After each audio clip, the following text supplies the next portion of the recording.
What's Spotty got to do? What?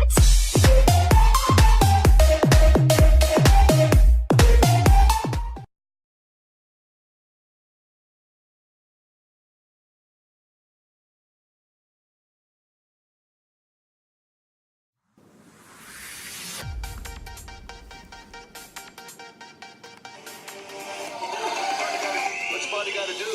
What?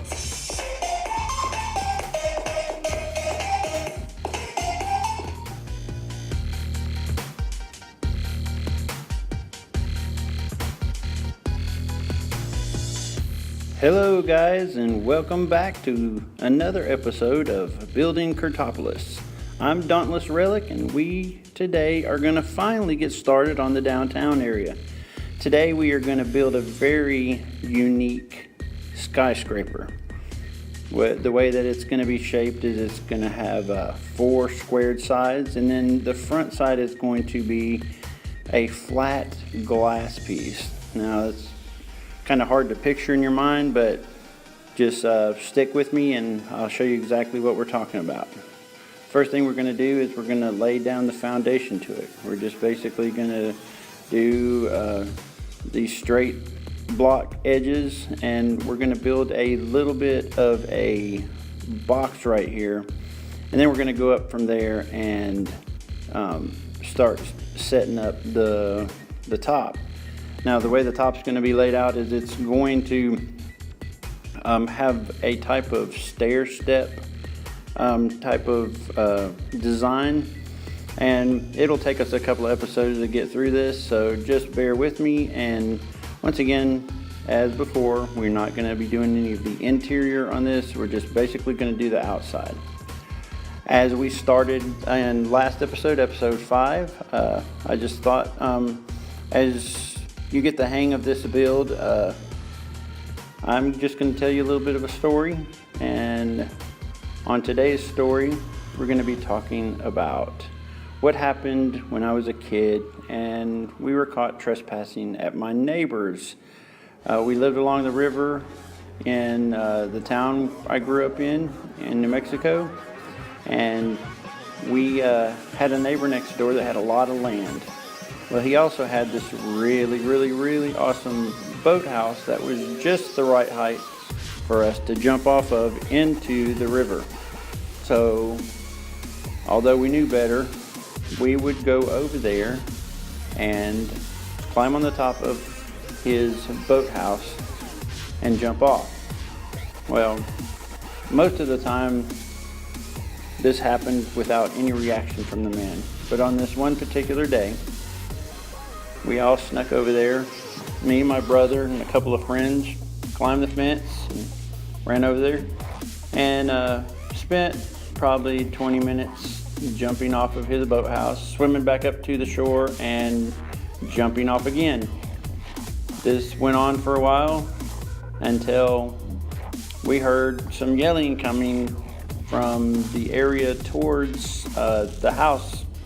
Now, the distance between the house and the boathouse was probably, it's hard to determine distances in the passing of time and being a small, probably 8, 9 years old, but it seemed like the distance was a good 100 yards. And I remember pretty distinctly this man coming outside and yelling at us to get off his property. And we all started reacting and slowly getting down until we heard a gunshot. And lo and behold, this man was firing a weapon at us. Now, whether or not he was firing it at us or in the air, again, the perception of what truly happened as a kid, changes, but I do remember there being some kind of gunfire, and it created havoc, and everybody started jumping off of the back of the boathouse and running towards the fence where we climbed over. Well, when it came my turn to jump off the back of the boathouse, now it was probably 3 or 4 feet off of the ground where the roof line sat up off the ground, and most of the kids had no problem. But as it became my turn, I took a jump and lost my balance. And in order to catch myself, I put my hands down. And when I did, my left hand found a jagged stick sticking up from the ground, which penetrated all the way through my hand and came out the other side. Well, as you can imagine, this horrified me and my older brother probably more than the pain and how terrible it looked was what our parents were going to do to the two of us for this entire situation. The parents had been warned about us being over there and had told us on several occasions that we needed to not be on that man's property. But, kids will be kids, and I guess the whole idea of not supposed to be there, us not supposing to be there, probably made it that much more fun for us. So, anyway, we get back to the part where I've now landed on the ground, put my hand down to catch myself, and this stick is now through the palm of my hand right in the center and came out the back of my hand.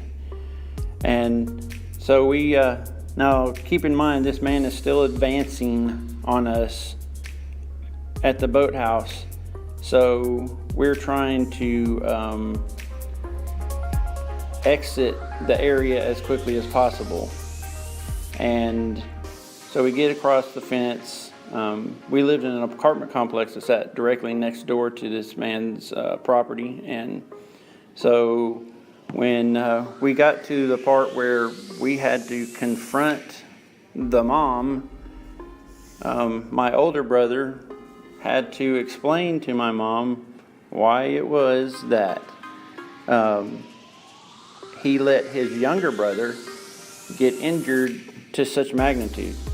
Now, it was not uncommon for us to come home, one of us bleeding at any given day, because we were kind of rough and tumble kids. And as a matter of fact, in one instance, we were throwing rocks, which is a great American pastime for little boys.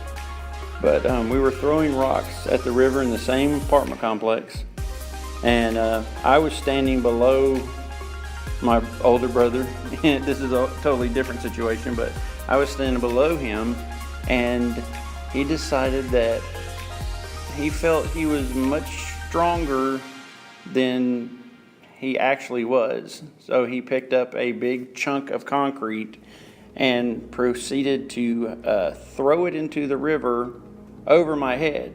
Well, luck and gravity had the best of us, and that chunk of concrete ended up smacking me dead in the back of the head. So, again, this was just another situation where we come running up, and one of us is bleeding from somewhere. And so, once again, Mom had to pile us into the old Ford LTD and drive us to the emergency room to have this stick removed and me get some stitches and some shots and just all this lovely stuff.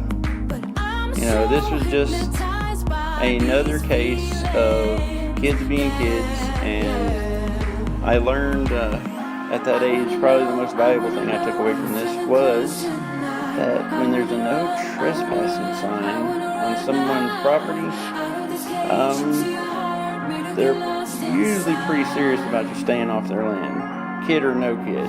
So, you can say what you will about the man taking some shots at some kids, but again, my perception at that age, I probably got a little bit skewed in the seriousness of his reaction, but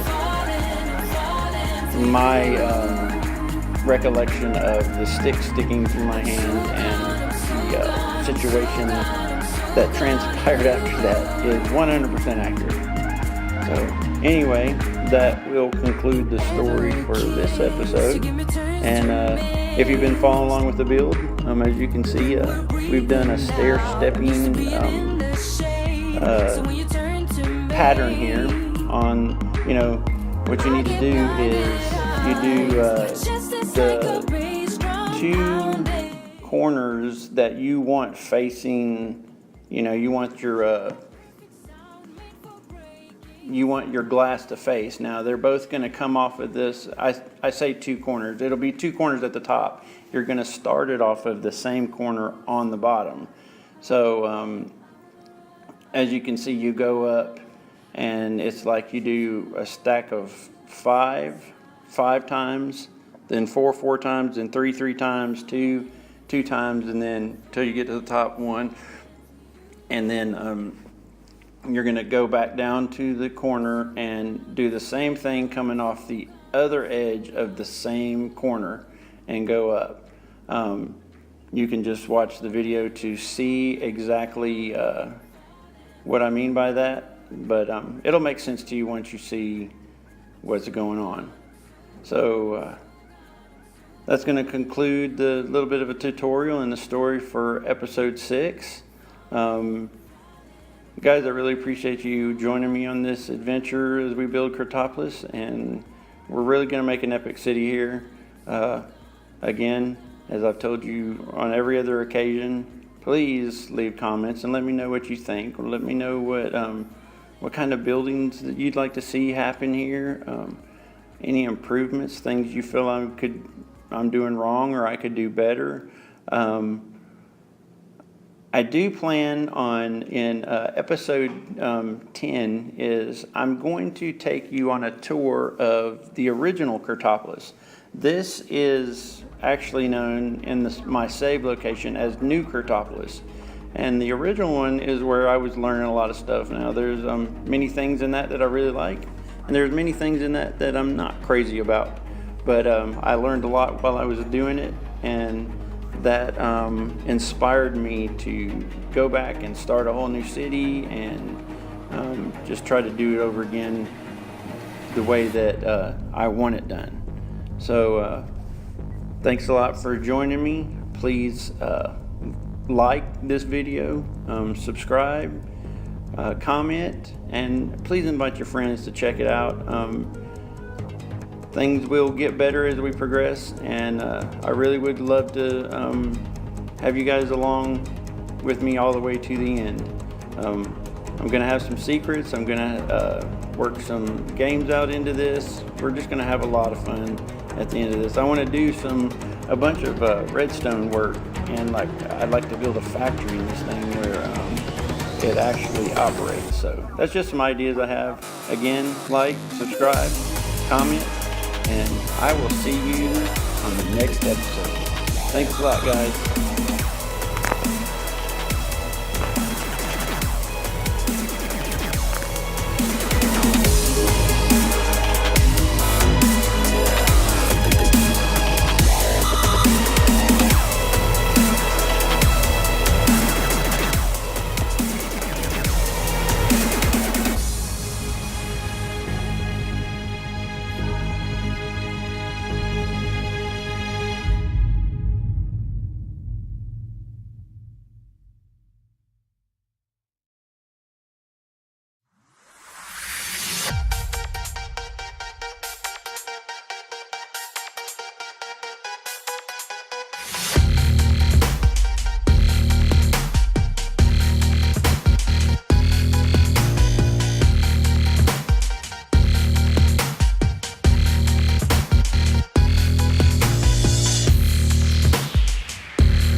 somebody got to do.